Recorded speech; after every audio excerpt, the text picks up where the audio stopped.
Gagawa tayo ng palaman gamit ang queso de bola.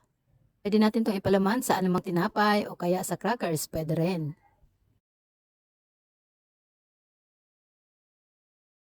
Dahil wala tayong mahanap o mabili na pimiento, mag-iihaw na lang tayo ng bell pepper. Pwede nyo rin itong skip pero mas masarap kung meron ito. Habang iniihaw natin ang bell pepper, gadgarin natin itong queso de bola. Tanggalin natin ang balat at buto ng bell pepper tapos hiwain natin ng maliliit.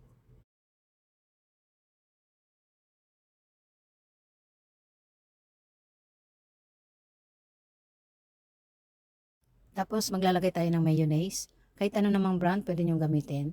Tansya-tansya lang ang paglagay natin basta makover yung cheese o queso de bola. Yung ginamit ko po pala dito na mayonnaise ay yung ginawa natin nung nakaraan na late upload lang. Tapos maglalagay tayo ng konting paminta, pickles at yung bell pepper ilagay na rin natin. Mix-mix lang natin yan. Meron na tayong queso de bola spread.